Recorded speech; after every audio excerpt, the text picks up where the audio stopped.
What's up guys? I hope you are doing well. I am Veer, welcome to Study Family. तो कैसे हो दोस्तों? मैं आशा करता हूँ शानदार तरीके से आप लोग अपनी लाइफ को एंजॉय कर रहे हो, अपनी सेहत, फैमिली और पढ़ाई का ध्यान काफी अच्छे से रख रहे हो। यहाँ पर काफी इंपॉर्टेंट बात ये बोली गई है कि जब लाइफ में आप लोग गुस्सा हो यानी कि क्रोधित हो, या फिर कोई आंधी चल रही हो, कोई तूफान चल रहा हो, कोई साइक्लोन आ रहा हो, उस टाइम पर आप लोग एक तरीके से एक आइडिया नहीं लगा पाएंगे कि वो कितना नुकसान आप लोगों को पहुंचाने वाला है। पर लेकिन अगर थोड़ा सा आप लोग रुककर उसके बारे में सोचेंगे, जब वो शांत हो जाएगा तो आप लोगों को पता चलेगा कि ये कितना नुकसान करके गया है। यानी कि कहने का मतलब यहां पर ये है कि कभी भी किसी भी टाइम लाइफ में आप लोगों को क्रोधित होकर कोई भी डिसीजन नहीं लेना चाहिए। अगर क्रोधित होकर आप लोगों ने डिसीजन लिया, उस टाइम पर आप लोगों की समझ में नहीं आएगा आप लोगों ने क्या नुकसान कर दिया है। पर लेकिन जब आप लोगों का दिमाग शांत होगा तो आप लोगों को पता चलेगा कि कितना बड़ा नुकसान आप लोग कर बैठे हैं। तो हमेशा कभी भी कोई भी डिसीजन लेना है, एक तो उस टाइम नहीं लेना है जब आप लोग बहुत ज्यादा दुखी हो, बहुत ज्यादा गुस्से में हो या बहुत ज्यादा खुश हो। उस टाइम पर डिसीजन लिया हुआ आप लोगों को हमेशा नुकसान पहुंचाएगा। हमेशा डिसीजन आप लोगों को उस टाइम पर लेना है जब आप लोगों का दिमाग शांत हो। ऐसे ही मैं आप लोगों को अगर बताऊं, आप लोग जब टाइम टेबल बनाने बैठते हैं तो हमेशा अपना टाइम टेबल तब बनाएं जब आप लोग एक नॉर्मल लाइफ के फेज से चल रहे हो। काफी एक्साइटमेंट में होकर कभी भी टाइम टेबल नहीं बनाना चाहिए। क्या करते हैं आप लोग, बहुत ज्यादा एक्साइटेड होते हैं तो टाइम टेबल बनाते हैं, यार पढ़ना है, ये करना है, वो करना है, उसको इतना टाइट बना दोगे कि 2 दिन में ही उसके सामने आप लोग घुटने टेक दोगे। तो अगर कोई भी काम ऐसा आप लोगों को लाइफ में करना है जो लंबे समय तक आप लोग करने वाले हैं, हमेशा उसको आप लोगों को उस टाइम पर करना है जब आप लोगों का माइंड जो है और सिचुएशन आसपास बिल्कुल नॉर्मल है। उस टाइम पर वो काम आप लोगों को करना है, तो लंबे समय तक वो काम चलेगा आप लोगों का। आज का जो आप लोगों का मैप बेस्ड क्वेश्चन है, जावा सी जाकर मैप में नहीं हारेगा कहां पर ये लोकेटेड है, फिर काफी कुछ शानदार डिस्कस करेंगे हम लोग। तो इसको आप लोग जाकर अच्छे से देखिएगा, तो इसके बारे में आइडिया रखिएगा। आर्टिकल के ऊपर नजर एक बार डाल लेते हैं, कौन से आर्टिकल हम लोग को डिस्कस करने हैं। काफी इंपॉर्टेंट आर्टिकल है यहाँ पर, इसको हम लोग डिटेल में देखेंगे। ये बेसिकली बात करें हमारी कंट्री में अभी लव जिहाद को लेकर जो बातें की जा रही हैं, क्या ये किस तरीके से आप लोग देख सकते हैं एग्जाम के पॉइंट ऑफ व्यू से, तो वो मैं आप लोगों को यहाँ पर दिखाऊंगा। ये वाला आर्टिकल काफी इंपॉर्टेंट आर्टिकल आप लोग बोल सकते हैं। यहाँ पर fossil fuel versus renewable energy के बारे में बात की जा रही है। देखेंगे इस आर्टिकल को किस तरीके से जो चीजें हम लोग किस डायरेक्शन में लेकर चलनी चाहिए, तो उसके बारे में यहाँ पर डिस्कस किया जा रहा है। बिहार के इलेक्शन के बारे में नहीं डिस्कस करेंगे, ये यूएसए के इलेक्शन के बारे में नहीं डिस्कस करेंगे। ये वाला आर्टिकल यहाँ पर ये बता रहा है कि फ्रांस के अंदर अगर आज के डेट में आप लोग देखते हैं कोविड-19 के केसेस भी बढ़ रहे हैं काफी लार्ज स्केल पर, और टेररिस्ट एक्टिविटी भी बढ़ रही है। तो एक तरीके से दो प्रॉब्लम पैरेलल में आकर सामने खड़ी हो गई है फ्रांस के अंदर, जो रिसेंटली अभी दुर्घटना देखने को मिली। हुआ क्या था यहाँ पर अभी बेसिकली क्या किया गया, एक मैगजीन है चार्ली हेब्डो, ठीक है, तो उसके द्वारा कार्टून बनाए गए थे। जब पहले कभी उसके ऊपर अटैक किया गया था तो उसको फिर से अभी यहाँ पर न्यूज में इसलिए आ गई क्योंकि एक पर्टिकुलर टीचर ने फ्रांस में स्कूल के अंदर यहाँ पर फिर से उस मैगजीन के कार्टून दिखाए बच्चों को, उसको पर्टिकुलर टॉपिक को एक्सप्लेन करने के लिए। तो इसके चलते एक लड़के ने उस टीचर का गला काट दिया। तो जैसे उस लड़के ने टीचर का गला काटा तो फ्रांस में वो सारे कार्टून थे वो पब्लिक में सबको दिखाए गए कि बोला कि देखते हैं कौन कब तक यहां पर ये गले काटेगा, देखते हैं क्या इसका एक तरह सोल्यूशन निकल सकता है। तो उससे ये हुआ कि फ्रांस के अंदर काफी ज्यादा अनरेस्ट फैल गया और इसकी वजह से और ज्यादा टेररिस्ट एक्टिविटीज यहां पर देखने को मिलने लगी। तो उसके चलते फ्रांस के ऊपर एक काफी बड़ी प्रॉब्लम ये आ गई है कि एक साइड में कोविड-19 और दूसरी साइड में ये टेररिस्ट एक्टिविटी। तो यहाँ पर काफी ज्यादा जरूरत है फ्रांस को कि किस तरीके से इस प्रॉब्लम को टैकल करके चले। तो इसकी वजह से फ्रांस जो है वो काफी ज्यादा न्यूज में है। ये पर्टिकुलर एक पर्सनैलिटी के बारे में बात कर रहा है और अपार्थाइड मूवमेंट के बारे में, और इसी के साथ में यहाँ पर गांधी पीस प्राइज के बारे में। तो इस आर्टिकल के बारे में भी हम लोग यहाँ पर डालेंगे। आज का काफी इंपॉर्टेंट आर्टिकल आप लोग ये बोल सकते हैं यहाँ पर, जो कि काफी इंपॉर्टेंट एक तरीके से एजुकेशन के पॉइंट ऑफ व्यू से भी है, और हमारी कंट्री में जो फ्रीडम ऑफ थॉट की बात करते हैं एजुकेशन को लेकर, उसके बारे में बात की जा रही है। तो इस आर्टिकल को डिटेल में डिस्कस करूंगा। ये कार्टून है और ये डेटा पॉइंट है, इनके ऊपर भी नजर डालेंगे। अगर लेक्चर सुनने के बाद में आप लोगों को लगता है इस लेक्चर की पीडीएफ आप लोगों को चाहिए, तो यहां से जाकर आप लोग डाउनलोड कर सकते हैं। तो आप लोगों को इकट्ठा यहां पर सारी चीजें मिल जाएंगी। इसी के साथ में ट्विटर, इंस्टाग्राम और फेसबुक पर मेरे साथ कनेक्ट रह सकते हैं, ठीक है। सारे लिंक वीडियो के नीचे हैं, जाकर आप लोग इनको ज्वाइन कर सकते हैं। आंसर राइटिंग ग्रुप का भी लिंक वीडियो के नीचे आप लोगों को मिल जाएगा। ये कार्टून है आप लोगों के सामने, आप लोगों को यहाँ पर ये बताना है पर्सनैलिटी कौन है यहाँ पर, और किस तरीके से यहाँ पर जो बीजेपी का जो सिंबल है उसकी पत्तियां तोड़ते हुए नजर आ रहा है। यहाँ पर ये आप लोगों को बताने हैं कौन है ये पर्सनैलिटी। अगर बात करें आज की डेट में आप लोगों को यहाँ पर इसके बारे में, ये रिसेंटली अभी काफी न्यूज में थी चीजें, 40 से 50 शब्द आप लोगों को यहाँ पर इसके ऊपर लिखने हैं, ठीक है। यानी कि पिक्चर परसेप्शन टेस्ट की तरीके से आप लोगों को लेना है। तो इसको एक तरीके से अटेम्प्ट कीजिएगा। अगर खुद नहीं लिख पाते हैं तो जो बच्चे लिख रहे हैं उनको आप लोग देखेगा, तब आप लोग चीजों को अच्छे से समझ पाएंगे, ठीक है। आइए अब डिस्कशन स्टार्ट करते हैं। तो क्वेश्चन भी आप लोगों के लिए, जो क्वेश्चन भी आप लोगों को देखने हैं, काफी कुछ डिटेल में यहाँ पर हम लोग डिस्कस करने वाले हैं। सबसे पहले यहां पर जो बात की जा रही है इसी आर्टिकल को देखते हैं। काफी प्यारा आर्टिकल है और एग्जाम में क्वेश्चन बनने के चांस भी काफी ज्यादा हैं। बोला जा रहा है कि आज की डेट में अगर बात करें यहां पर एकेडमिक फ्रीडम इंडेक्स के बारे में, जिसको यहाँ पर आप लोग स्वतंत्रता सूचकांक आप लोग बोल सकते हैं, अकादमिक स्वतंत्रता ये सूचकांक, इसके द्वारा अभी हमारा जो स्कोर है वो काफी निराशाजनक देखने को मिला। तो ये इसके चलते हमारी कंट्री में जो एजुकेशन सिस्टम है वो कितना अच्छे से हम लोग आगे लेकर चल रहे हैं उसके ऊपर भी एक क्वेश्चन मार्क लगाता है। ठीक है, यानी कि एक तरीके से हमारी कंट्री में एजुकेशन सिस्टम का भी एक स्कोर जो है वो काफी लो आप लोगों को देखने को मिल रहा है, जिसके बारे में यहाँ पर ये बताता है। तो आप लोगों को इसके बारे में एक्सप्लेन करना है। क्वेश्चन अगर समझ में नहीं आए तो पहले आप लोग आर्टिकल सुनिए, फिर बाद में एक बार और आप लोग क्वेश्चन पढ़कर सुनाऊंगा, तब आप लोग इसको समझ पाएंगे ये क्या कहने की कोशिश यहां पर कर रहे हैं। ठीक है, आइए आर्टिकल देखते हैं। आर्टिकल में जो बेसिकली यहां पर बात की जा रही है वो बात की जा रही है हमारी कंट्री में अभी नेशनल एजुकेशन पॉलिसी लाई गई, जिसको आप लोग एनईपी बोलते हैं। नेशनल एजुकेशन जो पॉलिसी यहां पर लाई गई, इसमें बेसिक ये पर्पस था कि हमारी कंट्री में जो एजुकेशन सिस्टम है उसको इंप्रूव किया जाए और उसकी मरम्मत की जाए, जो कि काफी एक तरीके से चरमरा चुका है, इसका जो व्यवस्था है उसको ढंग से सुधारा जाए। और इसी के चलते अगर आप लोग इसको सुधारेंगे तो यूनाइटेड नेशन के जो सस्टेनेबल डेवलपमेंट गोल है, जिसको एसडीजी आप लोग बोलते हैं, तो इसमें सस्टेनेबल डेवलपमेंट गोल अगर 4 के बारे में आप लोगों से मैं बात करूं तो ये यहां पर बात करता है क्वालिटी ऑफ एजुकेशन के बारे में। तो यानी कि सस्टेनेबल डेवलपमेंट गोल 4 यहां पर क्वालिटी ऑफ एजुकेशन के बारे में बात करते हैं। और हमारी कंट्री में जो नेशनल एजुकेशन पॉलिसी लेकर आई गई है वो इसी के पैटर्न में यहां पर चलती हुई नजर आएगी। यानी कि हमारी कंट्री में ये तीसरी नेशनल एजुकेशन पॉलिसी है। पहली जो लाई गई थी वो 1968 में लाई गई थी, दूसरी जो लाई गई थी वो 86 में लाई गई थी, और तीसरी जो लाई गई है ये अभी 2020 में लाई गई है। तो अगर आप लोगों को कोई नेशनल एजुकेशन पॉलिसी के बारे में कुछ लिखने के लिए बोलता है तो आप लोग ये सस्टेनेबल डेवलपमेंट गोल 4 जो है ये जरूर याद रखेगा, ये इंपॉर्टेंट है, इसको मेंशन करेंगे तो एग्जामिनर समझ जाएगा कि बंदे को पता है। ठीक है, तो इस तरीके से आप लोगों को इसको अच्छे से अटेम्प्ट करना है। तो यहां पर हमारी कंट्री का जो नेशनल एजुकेशन सिस्टम है उसको ग्लोबल नॉलेज सुपर पावर के तरीके से इंडिया को बनाने की बात की जा रही है, और ये यूनाइटेड नेशन के जो सस्टेनेबल डेवलपमेंट गोल है उसके पैटर्न में चलता हुआ यहां पर नजर आएगा। इसमें यहां पर कई सारी चीजों के ऊपर फोकस किया जा रहा है। एक तो बात करेंगे यहां पर universal access to school for all the children, यानी कि जो भी बच्चे हैं हमारी कंट्री में सबको यहां पर एजुकेशन मिलनी चाहिए प्रॉपर वे में, और खासकर स्कूल उनके लिए अवेलेबल होना चाहिए। इसी के साथ में यहाँ पर ग्रोस इनरोलमेंट रेशियो जो है बेसिकली, यानी कि एक तरीके से जो बच्चों का एडमिशन है वो काफी अच्छे लेवल पर होना चाहिए, और इसी के साथ में जो ड्रॉप आउट रेट हो रहा है, बच्चे जो निकल रहे हैं स्कूल में से, उसको हम लोग को नीचे लेकर आना है। यानी कि एक तरीके से जो स्कूल छोड़कर बच्चे निकल रहे हैं उसको हम लोग को नीचे लेकर आना है। तो आज की डेट में अगर आप लोग देखिए कई सारे आर्टिकल तो मैं भी आप लोगों से डिस्कस कर चुका हूं नेशनल एजुकेशन पॉलिसी के बारे में, तो उनमें सब आप लोगों को यहां पर कोई प्रोज और कोई कॉन्स बताता हुआ नजर आता है नेशनल एजुकेशन पॉलिसी का। यानी कि नेशनल एजुकेशन पॉलिसी सही है या फिर गलत है, इसके ऊपर डिस्कशन करते हुए नजर आते हैं। जबकि हमारी कंट्री में जो एकेडमिक फ्रीडम है, यानी कि एक तरीके से आप लोग बात कीजिए कि हमारी कंट्री में अगर कोई टीचर पढ़ा रहा है तो क्या वो इंडिपेंडेंटली पढ़ा पा रहा है, टॉपिक को किस तरीके से डिस्कस करना है, हमारी कंट्री में जो यूनिवर्सिटी है या फिर जो इंस्टीट्यूशन है उनकी ऑटोनॉमी है कुछ, यानी कि वो अपना स्वतंत्रता से काम कर पा रहे हैं या उनको कोई अपने कंट्रोल में लेने की कोशिश कर रहा है, उसके बारे में कोई बात नहीं कर रहा है। यानी कि सब ये देख रहे हैं एजुकेशन पॉलिसी अच्छी है बुरी है, उसके ऊपर बात कर रहे हैं, पर लेकिन एक्चुअल में एजुकेशन सिस्टम को कोई कंट्रोल करने की कोशिश कर रहा है उसके बारे में कोई बात नहीं कर रहे हैं। आखिर ऐसा क्यों बोला गया? ऐसा इसलिए बोला गया क्योंकि एकेडमिक फ्रीडम ये इंडेक्स जो है जिसको AFI आप लोग बोलते हैं, ये अभी प्रस्तुत किया गया, और हमारी कंट्री का जो स्कोर है इसमें यह 0.352 हम लोग को सऊदी अरेबिया के साथ में ले जाकर रख देता है, लीबिया जैसी कंट्री के साथ में ले जाकर रख देता है, और पहले के कंपेयर में भी हम लोग जो देखें यहाँ पर 0.1 पॉइंट जो है वो हम लोग नीचे चले गए हैं। हमसे ऊपर जो है यहाँ पर आप लोगों को देखने को मिलेगा Malaysia, Pakistan, Brazil, Somalia, Ukraine, ये कंट्री भी हमसे ऊपर है। अगर हमारी कंडीशन आप लोग देखें बहुत बुरी कंडीशन में हमें अगर इस पर्टिकुलर इंडेक्स के बारे में बात करते हैं तो जो यहां पर बात करें उरुग्वे और पोर्चुगल, इसके द्वारा टॉप किया गया है ये इंडेक्स, जो कि 0.971 के करीब आप लोगों को देखने को मिलेगा। इसी के साथ में यहां पर लिथुआनिया और जर्मनी जो है यहां पर ये टॉप 4 कंट्री आप लोग यहां पर नजर आएंगी, और हमारी कंट्री आप लोग देखिए कितने बुरे स्कोर पर यहां पर आज के दिन में आप लोग को देखने को मिल रही है। तो ये आखिर इंडेक्स जो है वो क्या क्या चीजें काउंट करते हैं वो आप लोग समझिएगा एकदम। ये देखिए अगर आज की डेट में हमारी कंट्री में कोई फ्रीडम, जो एक तरीके से फ्रीडम के साथ में कोई स्कॉलर पढ़ाता है, एजुकेशन अच्छे देने की कोशिश करता है, तो उसको अलग अलग तरीके की थ्रेट आने लगती है। लाइफ की थ्रेट हो गई, स्टडी से पॉइंट ऑफ व्यू से अपनी उसको जॉब छोड़नी पड़ सकती है, उसको प्रोफेशन के ऊपर क्वेश्चन मार्क लग सकता है। यानी कि एक तरीके से आप लोग ये समझिए अगर कोई पर्टिकुलर पर्सन इंडिपेंडेंट तरीके से आज के डेट में कुछ करने की कोशिश कर रहे हैं तो इससे दूसरे को नुकसान होगा जो इससे पैसा कमा रहा है, ठीक है। तो एक तरीके से जो उससे लोगों का माइंड वॉश कर अपनी एक तरीके से आइडियोलॉजी को आगे लेकर चल रहा है उसको नुकसान पहुंचेगा। आप लोग ये समझिए जैसे मैं आप लोगों को आज के डेट में करंट अफेयर पढ़ा रहा हूं, ठीक है, या फिर पॉलिटी मैंने आप लोगों को पूरी पढ़ाई है। अगर मान लीजिए आज के डेट में इस तरीके से सारे सब्जेक्ट एक एक कर आराम से मैं आप लोग कंप्लीट करा देता हूं, तो इससे क्या होगा, इससे ये होगा कि अच्छे लेवल पर आप लोगों को सारे सब्जेक्ट एक जगह इकट्ठे मिल जाएंगे।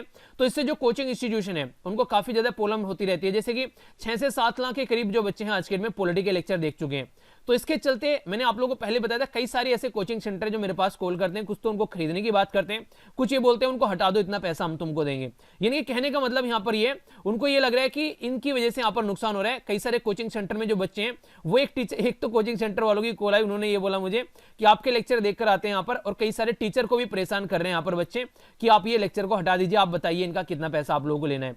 तो इस तरीके से यानी कि आप लोग ये समझिए कि इस तरीके से अगर चीजें पब्लिक में आती हैं और लगता है कि अच्छी क्वालिटी की आ गई हैं, तो उसको हटाने की कोशिश की जाती है ताकि उनका धंधा चलता रहे। तो ये चीजें आप लोगों को बहुत जगह यहां पर देखने को मिलेगी।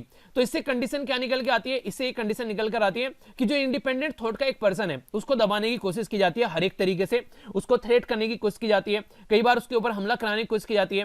तो एजुकेशन इंस्टीट्यूशन में ऐसा कोई टीचर अगर कर रहा है तो उसके साथ भी ऐसा आप लोगों को देखने को मिलेगा, अगर वो कोई पॉलिटिकली और कल्चर से रिलेटेड कोई कंट्रोवर्शियल टॉपिक डिस्कस कर रहा है। जैसे अभी फ्रांस के अंदर क्या देखने को मिला, उस टीचर का गला काट दिया गया, उसने यहां पर रिलीजन से रिलेटेड यहां पर जो बेसिकली वो मुद्दा था उसके थ्रू वो वहां पर एग्जांपल देकर समझा रहा था। तो कई सारे लोग ऐसे होते हैं जिनको ये चीजें नहीं पसंद आती है, तो उसके चलते यहां पर काफी ज्यादा प्रॉब्लम फेस करनी पड़ती है टीचर्स को। तो हमारी कंट्री में जो ये टीचर्स को प्रॉब्लम फेस करनी पड़ रही है, या फिर जो इंस्टीट्यूशन यानी कि जो स्कूल वगैरह है उनकी जो ऑटोनॉमी है उसके ऊपर काफी इंपैक्ट यहां पर पड़ता है। तो ये चीजें आप लोगों को देखने को मिलेगी। यानी कि कहने का मतलब यहां पर ये कि नेशनल एजुकेशन पॉलिसी काफी इंपॉर्टेंट है, कई सारी बात चीजों के बारे में बात करती है, क्रिएटिविटी, क्रिटिकल थिंकिंग, इन सब चीजों के बारे में बात करती है कि आप लोगों को अच्छे सोचना है। जैसे मैं आप लोगों को बोलता हूं कोई चीजें आप लोगों में पढ़ा रहा हूं, अगर आप लोगों को लगता है मैं गलत बोल रहा हूं तो नीचे बताइए कमेंट बॉक्स में कि सर आप गलत बोल रहे हैं। यानी कि ये नहीं कि जो मैंने बोल दिया वो आप लोगों को एक्सेप्ट करना है। कोई पॉलिटिकल पार्टी आप लोगों को बोल रही है वो चीजें आप लोगों को एक्सेप्ट करनी है, अगर नहीं आप लोगों को पसंद आ रहा है तो उसके ऊपर आवाज, उसके खिलाफ आवाज उठाइए। यानी कि आंख बंद कर कर आप लोग अगर चीजों को लेकर चल रहे हैं तो ये सही तरीका नहीं है। और आप लोग अगर एक तरीके से एक ऐसे एग्जाम की तैयारी कर रहे हैं जिसमें आप लोग गजेटेड ऑफिसर बनेंगे, तो अगर आप लोग इस तरीके की थिंकिंग के साथ में आगे चल रहे हैं तो फिर आप लोग उस पोस्ट तक पहुंच ही नहीं पाओगे, अगर ऐसा माइंडसेट आप लोगों का रहेगा। ठीक है, अगर पहुंच भी जाओगे तो फिर वहां पर सर्वाइवल की प्रॉब्लम आएगी बहुत ज्यादा। तो कहने का मतलब यहां पर यह कि ये चीजें आप लोग को अंडरस्टैंड करनी पड़ेगी कि हाँ क्या सही है क्या गलत है। यहां पर कंट्री के पॉइंट ऑफ व्यू से आप लोग को थोड़ा सोचना पड़ेगा, तो वो चीजें समझाने की कोशिश यहां पर की जा रही है। एजुकेशन सिस्टम जो होना चाहिए वो फ्री होना चाहिए, पॉलिटिकल और एक्सटर्नल जो भी यहां पर चीजें होती है कोई उसके ऊपर कोई प्रेशर न डाले, कोई इंटरफेरेंस न करे, यहां पर उस तरीके से एजुकेशन सिस्टम यहां पर चलना चाहिए।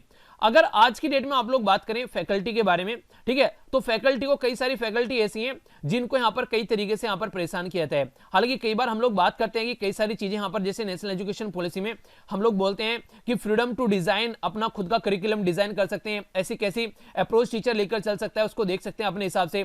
टेक्स्ट बुक भी उसमें इंक्लूड किया गया है, मटेरियल सिलेक्शन इंक्लूड किया गया है। यहां पर एक तरीके से बात करें, यहां पर जो ये सारे असेसमेंट या फिर असाइनमेंट जो भी होते हैं उन सबको अपने हिसाब से लेकर यहां पर चल सकते हैं। यानी कि बोलने के लिए तो बड़ी बड़ी बातें बोली गई है, पर लेकिन आगे आप लोगों को एक काफी इंटरेस्टिंग चीजें देखने को मिलेगी। जैसे कि हमारी कंट्री में नेशनल रिसर्च फंड, ये फाउंडेशन का बात की गई यहां पर, इसमें बोला गया कि आप लोग अच्छे से फोकस देकर चलिए कि इंडिपेंडेंट जो बेसिकली गवर्नमेंट की साइड से बोर्ड बनाए जा रहे हैं ताकि रिसर्च और इनोवेशन किया जा सके। पर लेकिन ये सारी बातें वो हैं जैसे ने बड़े बड़े फेंकने वाली बातें होती हैं, तो अलंकार युक्त जो बातें होती हैं बेसिकली, जिसको वक्र पटुता आप लोग बोलते हैं, एक तरीके से नहीं होता कि अपनी बातें बढ़ा चढ़ाकर बोलना।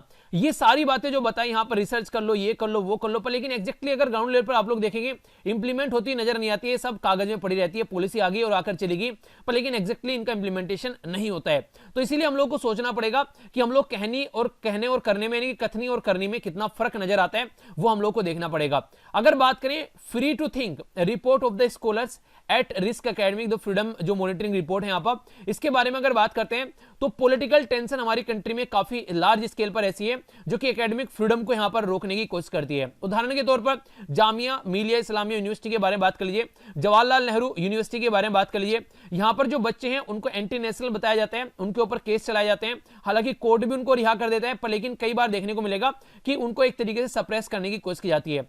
तो यहां पर जो राइटर हैं वो ये बोल रहे हैं कि एक तरीके से जो पॉलिटिकल इंस्टीट्यूशन है अगर वो क्रिटिकली थिंक करते हैं, हमने कि अगर लगता है कि कोई गवर्नमेंट यहां पर सेंट्रल लेवल पर या फिर स्टेट लेवल पर अगर वो सोच रहे हैं कि यहां पर गवर्नमेंट गलत कर रही है, उसके खिलाफ आवाज उठा रही है, तो उनको सप्रेस करने की कोशिश भी यहां पर पॉलिटिक्स जो पॉलिटिकल फोर्स है उनके द्वारा किया जाता है। तो राइटर यहां पर इसी बात को समझाने की कोशिश कर रहे हैं कि हमारी सबसे जो बुरी रैंक देखने को मिली उसका बेसिक रीजन आप लोगों को यहीं पर ही नजर आया।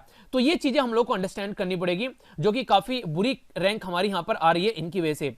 इसके द्वारा 8 टोटल ये जो इंडेक्स तैयार किया गया 8 कंपोनेंट लेता है ये इंडेक्स तैयार करने के लिए।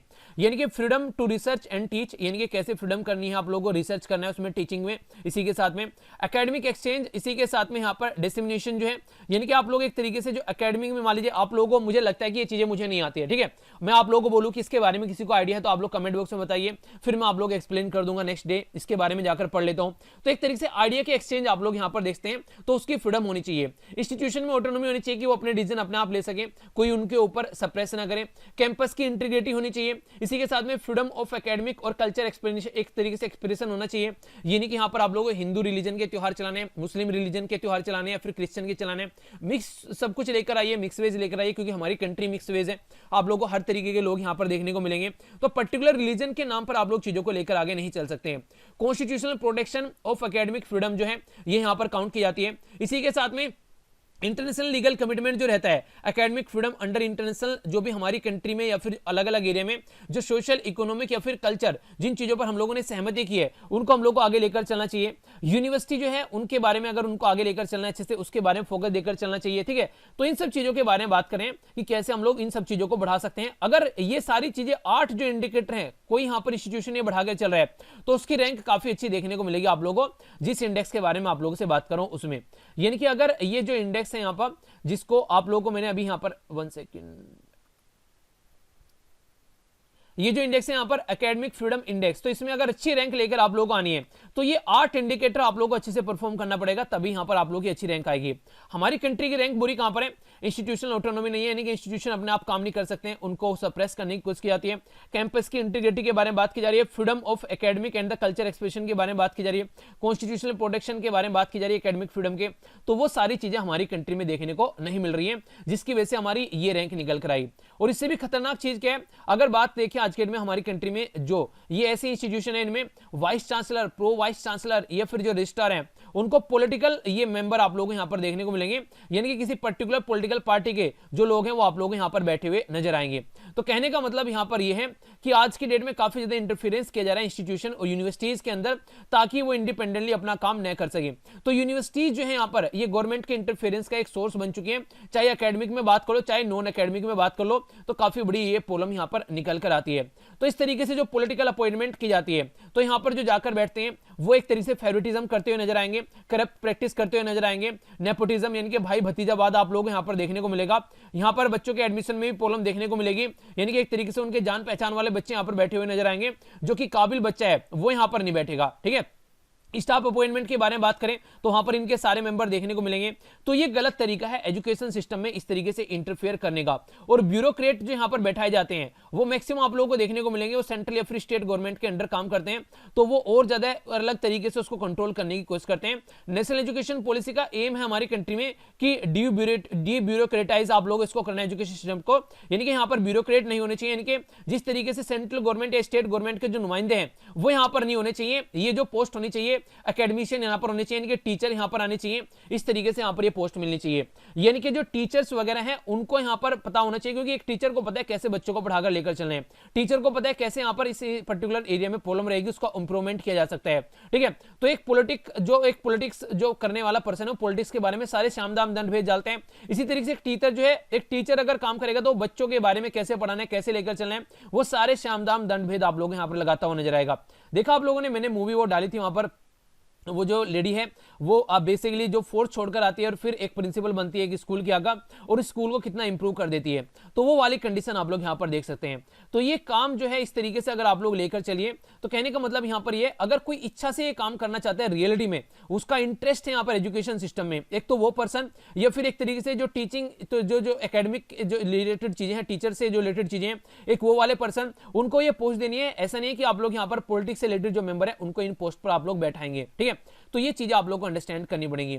हायर एजुकेशन जो इंस्टीट्यूशन है उनके बारे में बात करें, ठीक है, तो उनको कैसे हैंडल करना है, तो उसके अंदर एकेडमिशियन यहां पर होना चाहिए, तो डीब्यूरोक्रेटाइज करना चाहिए और पॉलिटिकल इंटरफेरेंस इसमें जो है वो बिल्कुल नहीं होना चाहिए। ये काफी ज्यादा हेल्प करेगा एजुकेशन सिस्टम को इंप्रूव करने के लिए, तो तभी जाकर हमारी ये रैंकिंग है, ठीक है, तो ये रैंकिंग हमारी सुधर पाएगी और हमारा एजुकेशन सिस्टम सुधरता हुआ नजर आएगा।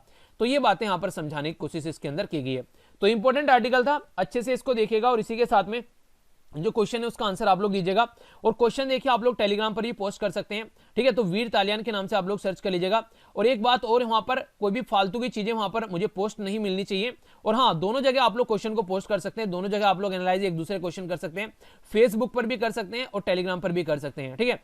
पर लेकिन दोनों जगह अगर आप लोगों ने, मुझे लगा किसी ने भी कुछ उल्टी सीधी हरकतें की है, मैं वहां से फिर आप लोगों को वहां से डिलीट करूंगा और मैं फिर सुनूंगा कुछ नहीं, क्योंकि इतने सारे बच्चे, वरना पूरे दिन में उसी में लगा रहूंगा। तो आप लोगों के पास में एक डेमोक्रेटिक सिस्टम ये है कि आप लोग अपने आप से वहां पर एक अच्छा अनुशासन मेंटेन रखिए, ताकि मुझे कुछ ऐसी स्टेप न उठाने पड़े। तो इसका मतलब ये कि आप लोग अपने आप से ही चीजों को अच्छे लेकर चलिए, ताकि मेरे माइंड में भी टेंशन ना आए और मैं भी आप लोगों को अच्छे से, मतलब और ज्यादा अच्छा लगता है जब अच्छे से आप लोग आंसर पोस्ट करते हैं ना, अंदर से वास्तव में कॉन्फिडेंस आता है। हाँ, लगता है कि कुछ अच्छा कर रहे हैं आप लोग, ठीक है। इसी के साथ में आप लोगों को, जैसे मैंने लास्ट सैटरडे में आप लोगों को यहाँ पर एक जो एथिक्स से रिलेटेड भी मैंने क्वेश्चन आप लोगों को दिया था, तो आज फिर मैं आप लोगों से एथिक्स से रिलेटेड क्वेश्चन वहां पर डालूंगा, उसको भी आप लोग अटेम्प्ट कीजिएगा, ठीक है। दोनों जगह आप लोग उसको अटेम्प्ट कर सकते हैं, फेसबुक पर भी और इसी के साथ में टेलीग्राम पर भी। और इसी के साथ में अगर आप लोग फेसबुक टेलीग्राम भी यूज नहीं करते हैं तो वीडियो के नीचे भी आप लोग यहाँ पर उसको अटेम्प्ट कर सकते हैं, ठीक है। तो ये आप लोगों के ऊपर डिपेंड है, पर लेकिन अच्छे से अटेम्प्ट जरूर कीजिएगा। ओके, आगे बढ़ते हैं। इंटरेस्टिंग आर्टिकल है यहाँ पर, अगर देखा जाए इसको, अगर थोड़ा सा अलग तरीके से समझा जाए तो यहाँ पर आप लोग थोड़ा सा इसको अंडरस्टैंड कर पाएंगे। कुछ ऐसी चीजें जो आप लोग थोड़ा सा रिलीजन से ऊपर उठकर देखनी पड़ेगी। अगर आप लोग हिंदू रिलीजन से हैं तो आप लोग इसको इग्नोर कीजिएगा। हिंदू रिलीजन से ऊपर उठकर एक नॉर्मल पर्सन के तरीके सोचिएगा कि आप लोग एक इंडियन है, ठीक है, ठीक है। अगर मुस्लिम रिलीजन से है तो भी आप लोग यहाँ पर ये सोचना है कि आप लोग जस्ट एक इंडियन है, यानी कि आप लोगों को भारतीय नागरिक होने के नाते ये लेक्चर, ये बेसिकली जो आर्टिकल है ये देखना है। इसमें अपना रिलीजन थोड़ा साइड में रख के देखेगा तो इस आर्टिकल को आप लोग अच्छे से समझ पाएंगे। बात क्या की जा रही है, बात की जा रही है यहाँ पर, ये बेसिकली जो सिविल प्रपोजल होता है, तो बोला है अनसिविल प्रपोजल। क्या है अनसिविल प्रपोजल, उसके बारे में हम लोग जानते हैं। अभी हमारी कंट्री में दो राज्य ऐसे हैं, एक तो हरियाणा और दूसरा उत्तर प्रदेश। उनके द्वारा बोला गया कि लव जिहाद के खिलाफ यहां पर एक तरीके से ये लॉ लेकर आएंगे, जिसके चलते लव जिहाद को रोका जाएगा, ठीक है। तो यानी कि कहने का मतलब यहां पर ये, हमारी कंट्री में अभी कुछ एक्ट आने वाला है जिसमें लव जिहाद के बारे में बात की जाती है। जिसको लव जिहाद के बारे में नहीं पता तो उसको थोड़ा सा मैं बता दूं। लव जिहाद जो है बेसिकली एक टर्म यहां पर ये बनाई गई है अलग अलग लोगों के द्वारा। इसका कोई बेस नहीं है कि रियलिटी में लव जिहाद क्या है, बस हाँ ये नहीं, कुछ चीजें फेमस हो जाती हैं, ठीक है। तो इस तरीके से जैसे विनोद टर्म जो थी वो फेमस हो गई थी यूट्यूब के ऊपर, तो इस तरीके से आप लोगों को देखने को मिलेगा। विनोद था या विनोद था, वो मुझे कंफर्म नहीं है कौन सा है, वी था या बी था, आप लोग देख लीजिएगा, बताइएगा चलिए कौन था, वी था या बी था, ठीक है। तो वो काफी ज्यादा फेमस हुआ। तो उस तरीके से कुछ ऐसी चीजें होती है, जो ऐसी चीजें जिनका कोई बेस नहीं रहता है, ऐसी चीजें स्टार्ट हो जाती हैं कि हाँ इस टर्म का कोई बेस नहीं है, पर लेकिन जो किसके लिए टर्म यूज की जा रही है मैं आप लोगों को बता दूं। अगर कोई मुस्लिम लड़का किसी हिंदू लड़की को शादी करता है और फिर उसका धर्म कन्वर्ट करता है और उससे बच्चे पैदा करता है, और फिर एक तरीके से उनको एक तरीके से वो नहीं होता कि मतलब एक तरीके से एक प्यार करके नहीं, एक तरीके से साथ में रखकर नहीं, एक तरीके से उसको अपने कंट्रोल में रखकर बच्चा पैदा करने की तरीके से यूज किया जाता है कि ताकि अपनी जो बेसिकली रिलीजन को लेकर जो कट्टरपंथी है उसको बढ़ाया जा सके, ऐसी एक्टिविटी देखने को मिलती है। तो इस टर्म का जो नाम दे दिया गया वो दिया लव जिहाद, यानी कि लव के नाम पर जिहाद किया जा रहा है यहाँ पर। ये एक तो वो होता है कि एक लड़का ए है एक लड़की बी है, ठीक है, तो वो लड़का ए और बी जो है एक दूसरे से प्यार करते हैं, मिलकर शादी कर लेते हैं, वो अपनी लाइफ को आगे लेकर चलते हैं। इससे ये फर्क नहीं पड़ता है कि तुम हिंदू हो, मुस्लिम हो या कोई भी रिलीजन के हो, अपनी लाइफ को अगर हैप्पीली मैरिड लाइफ आप लोग लेकर चल रहे हैं। पर लेकिन दूसरी साइड में यहां पर होता है कि पहले शादी कर ली, रिलीजन में कन्वर्ट कर लिया और फिर लड़की के ऊपर अत्याचार किए जाते हैं। उस तरीके की टर्म जो है बेसिकली उसको यहां पर इस तरीके से देखने की कोशिश की जा रही है। तो इसके खिलाफ यहां पर भी बोला गया है कि ये यहां पर एक तरीके से लॉ लेकर आएंगे, इस चीज को रोकने की कोशिश करेंगे। तो राइटर जो है यहां पर ये इसके खिलाफ बोल रहे हैं। राइटर बोल रहे हैं बिल्कुल गलत तरीका है, क्योंकि अगर आज के डेट में आप लोग किसी रिलीजन से बिलोंग करते हैं और आप लोग इंटर रिलीजन मैरिज अगर आप लोग करना चाहते हैं तो हमारा संविधान भी इसको सपोर्ट करता है, हमारा संविधान इसको रोकता नहीं है। हमारा संविधान बोलता है कि आप लोग इंडिपेंडेंट हो, अपने हिसाब से आप लोग ये स्टेप उठा सकते हो, क्योंकि आप लोग की पर्सनल लाइफ है, किसके साथ में आप लोगों को रहना है, किसके साथ में आप लोगों को नहीं रहना है। अब यहाँ पर उत्तर प्रदेश और हरियाणा के जो चीफ मिनिस्टर हैं, यहाँ पर राइटर ये बोल रहे हैं कि अब ये बताएंगे लोगों को कि किसके साथ में आप लोगों को शादी करनी चाहिए।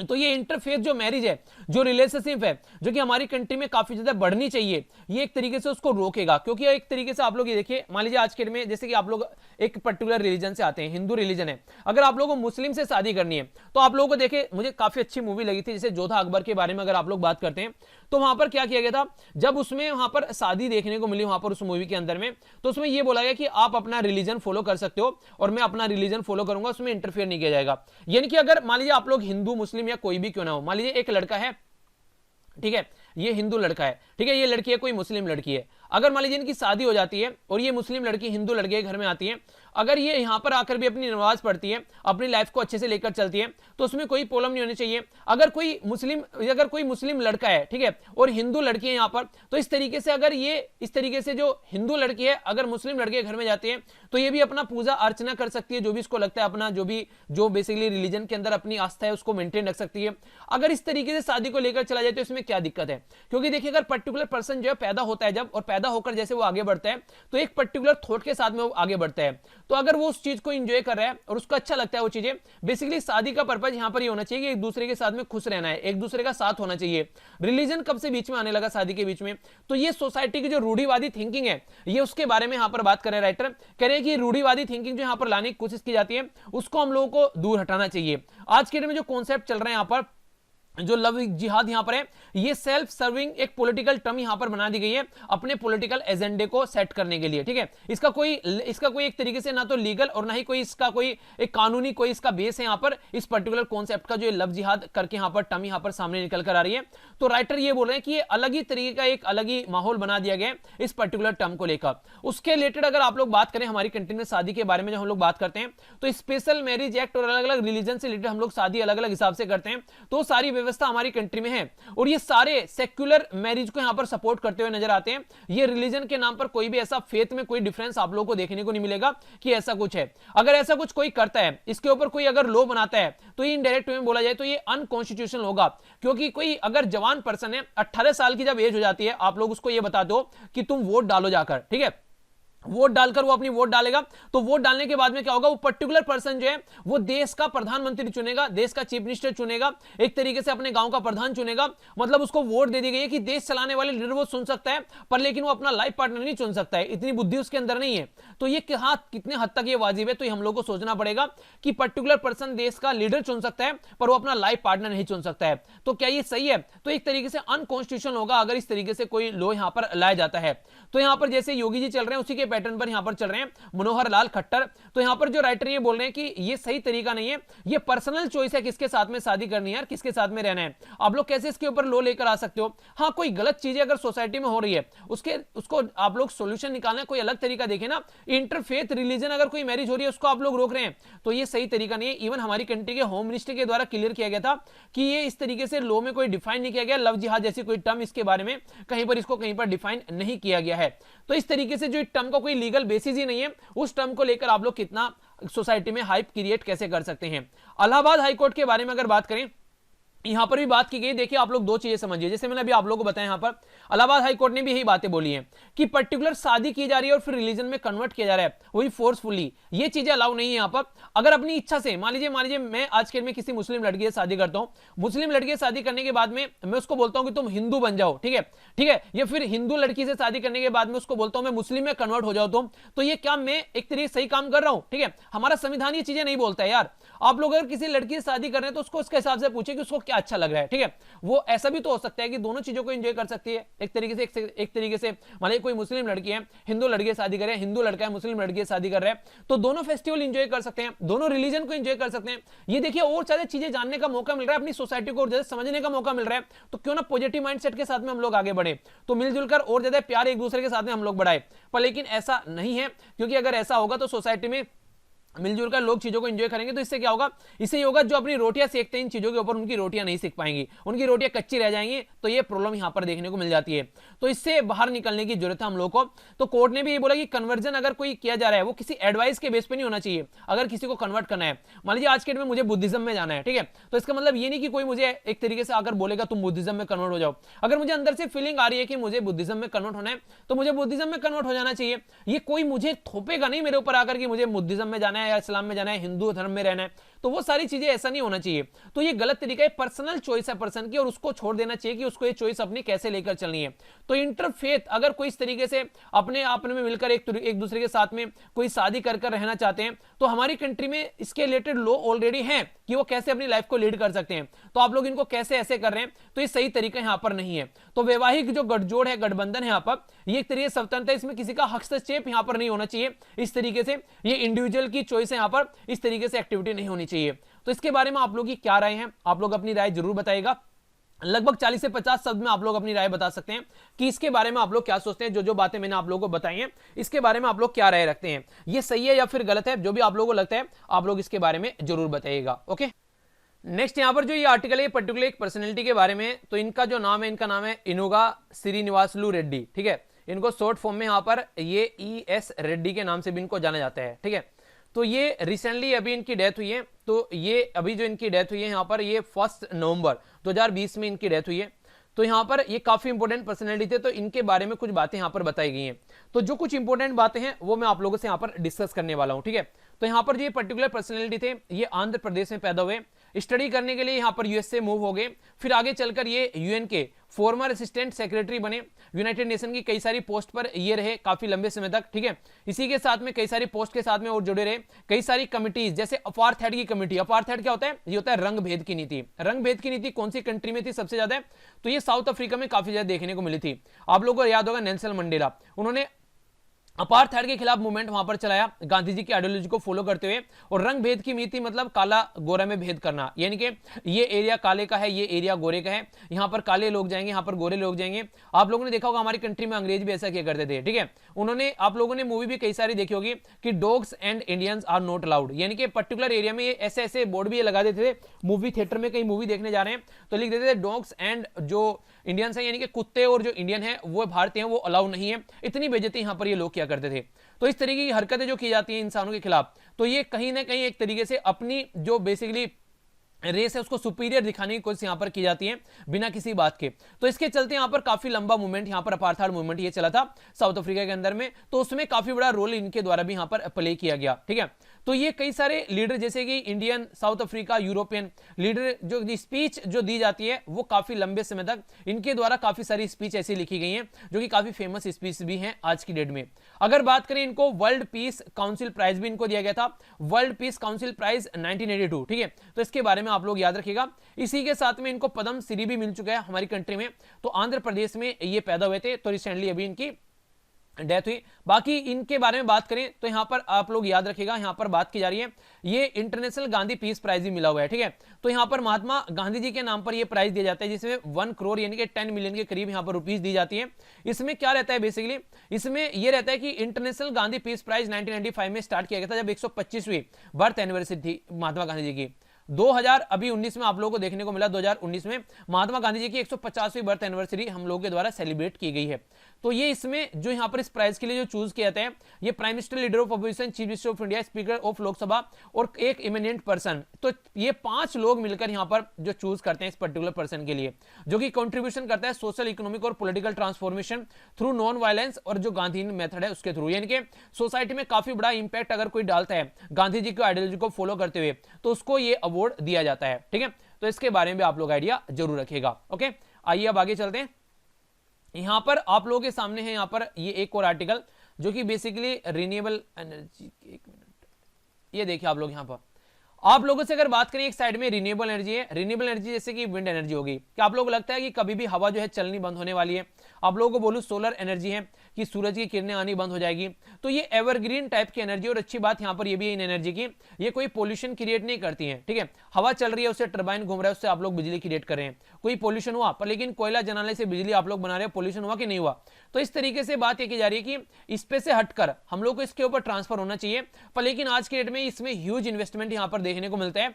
तो यहां पर देखिए बेसिकली अगर कोई इंसान बुरी हरकतों को छोड़ने के लिए तैयार नहीं है तो उसकी दुखती नग पर हाथ हम लोग को रखना चाहिए। तो राइटर यहां पर क्या बोल रहे हैं, राइटर यहां पर ये बोल रहे हैं कि जो भी बैंक और जो भी कंपनीज है आज के डेट में जो इन्वेस्टमेंट यहां पर करती हैं जो कोयले के फील्ड में, उन कंपनीज को यहां पर इसके अंदर इन्वेस्टमेंट करना बंद कर देना चाहिए और इसके खिलाफ मूवमेंट जो चल रहा है उसमें पार्टिसिपेट यहां पर करना चाहिए, ताकि ये एक्टिविटी जो है रुकती नजर आए और यहां पर इस पर्टिकुलर एरिया को सपोर्ट करना चाहिए। मैं आप लोगों को एक इंटरेस्टिंग बात बताता हूं, हालांकि ये चीज आप लोगों ने खुद ही फील की होंगी अगर आप लोग थोड़ा सा डिटेल में चीजों को समझते हैं।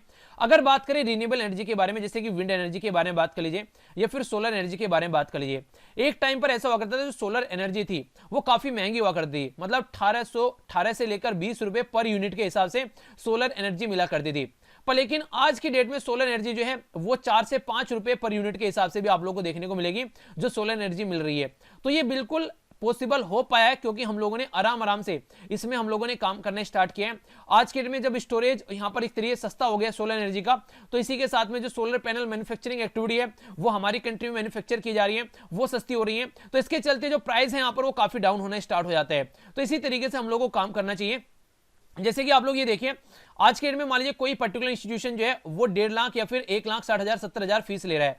अगर वो पर्टिकुलर जो इंस्टीट्यूशन है यहाँ पर ये 60 लाख 70,000 1.5 लाख या फिर 2 लाख फीस ले रहा है और वो टोटल मिलाकर 100 बच्चों को पढ़ाता है, ठीक है, तो 100 बच्चों से वो इतना पैसा एक तरीके से कमा रहा है। आप लोग ये समझिए ये कोई इंस्टीट्यूशन है, अगर ये 1.5 लाख की जगह अगर 15,000 फीस रख दें यहाँ पर, ठीक है, और 15,000 फीस रखने के बाद में यहां पर ये जो इंस्टीट्यूशन है ये फिर लार्ज स्केल पर बच्चों को पढ़ाना स्टार्ट कर दे। 100 बच्चों को पढ़ा रहा है, आप लोग 10,000 बच्चों को पढ़ाओ ना, ठीक है, क्यों, आखिर 100 बच्चों को आप लोगों को बढ़ाना है, ऑनलाइन क्लासेस लेना स्टार्ट कर दो, तो आप लोगों के रेवेन्यू पे भी इंपैक्ट नहीं पड़ेगा कि आप लोग जो कमाना चाहते हैं एक तरीके से इंफ्रास्ट्रक्चर इन्वेस्टमेंट जो आप लोग करना चाहते हैं, टीचरों को जो फीस देना चाहते हैं या फिर आप लोग जो बिल्डिंग आप लोगों ने किराए पर ले रखी है वो आप लोग रहना चाहते हैं वो भी होता रहेगा और बच्चों को एक अफोर्डेबल एजुकेशन भी मिल जाएगी। तो इस तरीके से काम करें तो कैसा रहेगा, तो यही चीजें बेसिकली समझाने की कोशिश की जाती है कि अगर लार्ज स्केल पर आप लोग काम करेंगे, ज्यादा जनता तक चीजें पहुंचाएंगे तो वो सस्ती भी हो जाएगी और आप लोगों का जो प्रॉफिट भी निकलता रहेगा। तो उससे दोनों फायदे रहेंगे कि जिसको सस्ती एजुकेशन चाहिए उसको सस्ती एजुकेशन मिल जाएगी, जिसको सस्ती सोलर सिस्टम चाहिए उसको सस्ता मिल जाएगा और एक तरीके से देश में पॉल्यूशन भी नहीं फैलेगा और इधर बात करें तो अच्छी एजुकेशन भी मिल जाएगी। तो इस तरीके से चीजों को अगर लेकर चला जाए तो ये कहीं ना कहीं प्रॉब्लम का सॉल्यूशन निकल सकता है, पर लेकिन ऐसा होता हुआ नॉर्मली आप लोगों को नजर नहीं आता है। तो सोलर सिस्टम का उदाहरण आप लोग इधर इंप्लीमेंट कर देखेगा तो आप लोग चीजों को अच्छे से समझ पाएंगे कि एग्जैक्टली ये रियलिटी पॉसिबल है। तो यही सारी चीजें जो है यहाँ पर इस आर्टिकल में समझाने की कोशिश की गई है। यहाँ पर जो मैंने आप लोगों को बताया तो इसमें बोला गया है कि यहाँ पर ये एक तरीके से इस तरीके से जो भी यहाँ पर इसमें इन्वेस्टमेंट कर रहे हैं उन कंपनीज के अंदर इन्वेस्टमेंट यहाँ पर इसको बंद कर देना चाहिए, ठीक है। तो इसको यहाँ पर डाइवेस्टमेंट जिसके द्वारा यहाँ पर इसको डाइवेस्टमेंट इसको बोला गया है कि यहाँ पर उसके अंदर इन्वेस्टमेंट करना बंद कर देना चाहिए ताकि वो कंपनी आगे बढ़ ही ना पाए। तो ये चीजें यहाँ पर समझाने की कोशिश की जा रही है। इसी के साथ में कुछ तो पार्शियली कुछ फुल्ली यहाँ से अपनी सपोर्ट छीन लेनी चाहिए ताकि आगे चलकर डोनाल्ड ट्रंप जैसे जो लोग हैं जो बोलते हैं कि यहाँ पर ये चीजें इस तरीके से काम करती है वैसे काम करती हैं तो उनसे हम लोग दूर हट सकें। कई सारी ऐसी कंपनीज हैं जिन्होंने बोला भी है कि वो इनसे दूर हट रही हैं, ये भी बातें यहां पर बताई जा रही हैं। इसी के साथ में जैसे बैंकिंग, जैसे यहां पर बात करें यहां पर ये बैंकिंग एंड क्लाइमेट चेंज के बारे में, तो इसके बारे में बात करें तो ये बोलते हैं कि कई सारे ट्रिलियन ऑफ रुपीज जो है यहां पर आज के डेट में इसके अंदर खर्च किए जा रहे हैं फॉसिल फ्यूल के ऊपर। तो बोला गया था कि इसमें कम करेंगे तो कई सारे कम कर रहे हैं, कई सारे कम नहीं कर रहे हैं, फिर भी जैसे जेपी मॉर्गन, इसी के साथ में वेल्स फार्गो, नेक्स्ट यहां पर स्टडी बैंक, कई सारे ऐसे बैंक हैं यहां पर ये जो आज के डेट में भी इन्वेस्टमेंट कर रहे हैं यूएसए के अंदर, तो इनको यहां से दूर हटना चाहिए। चाइनीज कई सारी कंपनी ऐसी हैं जो कोयले के अंदर इन्वेस्टमेंट कर रही हैं, तो यहां से दूर निकलना चाहिए। तो कहने का मतलब यहां पर ये इसे थोड़ा अगर दूर निकल पाएंगे तो ही हम लोग चीजें यहां पर फॉलो कर पाएंगे और इसके लिए फोकस कर हम लोग को चलना चाहिए। अगर मान लीजिए कोई कोयला से चलाने वाला कोई कंपनी है, अगर उसको मटेरियल ही ना मिले, यहां पर कोयला नहीं मिले, तो चीजें अपने आप उसको वहां से हटना पड़ेगा। तो कोयला का इस तरीके से हम लोग को जो निकालने का जो प्रोसीजर है उसको हम लोग को देखना चाहिए, या फिर उसके ऊपर इतना ह्यूज टैक्स लगा दो कि वो उसको यूज करने से बचने लगे, कोई ऑल्टरनेटिव देखने लगे। तो ये ऐसे ऐसे कोई ना कोई सोल्यूशन आप लोग को निकालने पड़ेंगे, तभी इन प्रॉब्लम का सोल्यूशन निकालकर आप लोग आगे बढ़ पाओगे। तो यही बातें यहां पर समझाने की कोशिश की गई है, ठीक है। तो इसके बारे में आइडिया रख सकते हैं आप लोग थोड़ा सा। नेक्स्ट यहां पर अगर मैं आप लोगों से बात करूं, ये बात की जा रही है कि गवर्नेंस के बारे में हमारी कंट्री में कैसे कैसे राज्य जो हैं वो रोल प्ले कर रहे हैं। तो अगर गवर्नेंस के बारे में बात करें, यानी कि जैसे आप लोगों को सर्विस प्रोवाइड कराई जाती है, आप लोग मान लीजिए पासपोर्ट बनवाना चाहते हैं या फिर आप लोग कोई और सर्विस जैसे अपना आधार कार्ड बनवाना चाहते हैं, ठीक है, इसी के साथ में आप लोग अपना आय प्रमाण पत्र बनवाना चाहते हैं, ठीक है, कास्ट सर्टिफिकेट बनवाना चाहते हैं, तो ये सारी सर्विस आप लोगों को आसानी से मिल पा रही है। तो केरला इसमें टॉप पर है, बेस्ट सर्विस प्रोवाइड करा रहा है, और उत्तर प्रदेश में सबसे लो लेवल पर चल रहा है। तो ये यहां पर अभी रैंकिंग यहां पर निकल कर आई, ओके। तो इसके बारे में अगर बात करें, इसे लार्ज राज्य हो गए यहाँ पर आंध्र प्रदेश, केरला, छत्तीसगढ़, वेस्ट बंगाल, तमिलनाडु, महाराष्ट्र, ठीक है। तो यहाँ पर ये समझाने की कोशिश की गई कौन कौन सा राज्य जो है वो कैसे यहाँ पर अच्छे से परफॉर्म कर रहा है और कौन सा राज्य जो है वो बुरा यहाँ पर परफॉर्म कर रहा है, ठीक है। तो इक्विटी इंडेक्स के बारे में यहाँ पर बात की जा रही है।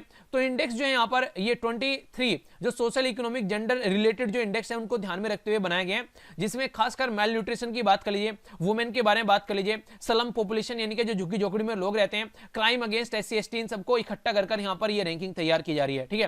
ग्रोथ इंडेक्स के बारे में अगर बात करें, इसमें 20 इंडिकेटर को यहां पर काउंट किया गया है, ठीक है, जैसे कि स्टूडेंट्स टीचर का रेशो क्या है, ड्रिंकिंग वाटर फैसिलिटी मिल रही है नहीं मिल रही है, इसी के साथ में एक तरीके से इलेक्ट्रिसिटी अवेलेबल है या नहीं है। तो ये सारी चीजों को ध्यान में रखते हुए रैंकिंग तैयार की गई है। नेक्स्ट यहां पर सस्टेनेबिलिटी इंडेक्स के बारे में बात की जा रही है।